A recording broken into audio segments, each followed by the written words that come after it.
The wind howled across the plains of Wyoming, carrying with it whispers of a world long buried beneath layers of time.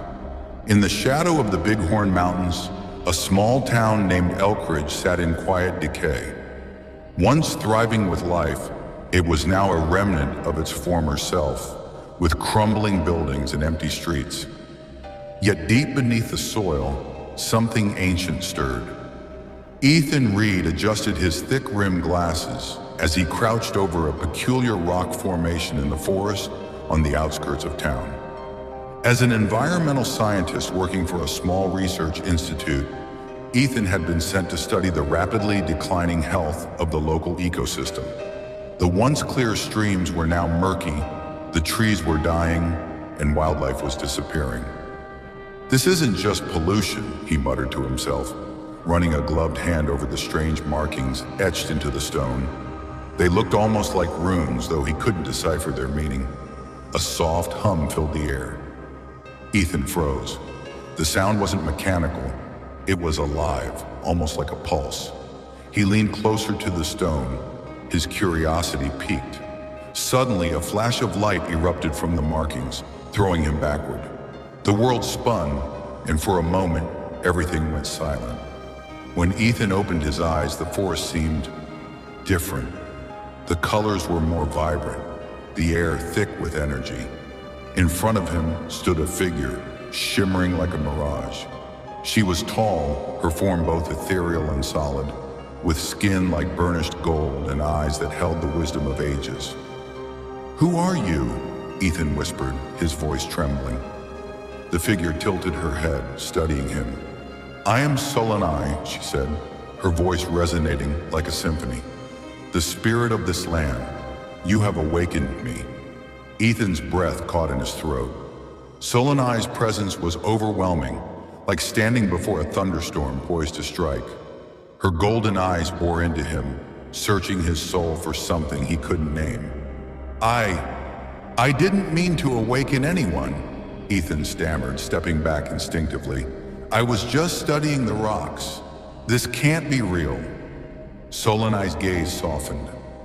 "Real or not, you stand before me. The land is crying out, and your touch has drawn me from slumber." She gestured to the forest around them, where the trees seemed to sway in unison despite the still air. "This world suffers, and I am weak. I can feel the corruption, the pain. You must help me." "Help you?" Ethan repeated, his mind racing. "I'm just a scientist. I analyze data, write reports. What could I possibly do for a god?" Solanai stepped closer, her form shimmering like sunlight on water. "You are more than you believe yourself to be, Ethan Reed. You carry the fire of curiosity and the will to heal. The artifact you touched was a key, a fragment of my essence left behind when your kind forgot me. It chose you." Ethan looked down at his hands, which still tingled from the strange light. "What do you mean, my kind? Are you talking about humans?" Solanai nodded. "Long ago, before the land was divided and scarred, I walked among your ancestors. They honored the balance of nature, and I gave them my blessings. But as time passed, their faith waned, and I grew weaker. Now the harmony I once protected is broken." Ethan hesitated, a mix of awe and skepticism swirling in his mind. "This all sounds impossible. But if what you're saying is true, then why now? Why wake up after centuries?" Solanai's expression darkened. "The land's suffering has reached a tipping point. The balance teeters on the edge of collapse. Something, or someone, is accelerating the destruction." At that moment, a sharp crack echoed through the forest. Both Ethan and Solanai turned toward the sound. In the distance, the roar of machinery grew louder. Ethan's stomach dropped. "The logging company," he muttered. "They're cutting deeper into the forest every day. The town's council approved it despite the protests." Solanai's form flickered, and her voice carried a note of urgency.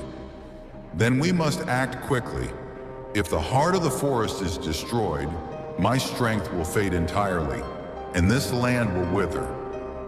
Ethan swallowed hard. He wasn't a hero, not by any stretch of the imagination. But standing here, in the presence of something so ancient and powerful, he felt a pull he couldn't ignore. "Okay," he said finally, "I'll help you. But I don't even know where to start." Solanai reached out, her hand brushing his forehead.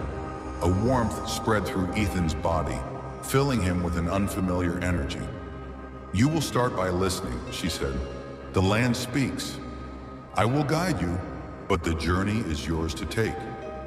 As the sun dipped below the horizon, Ethan and Solanai made their way toward the source of the machinery's roar.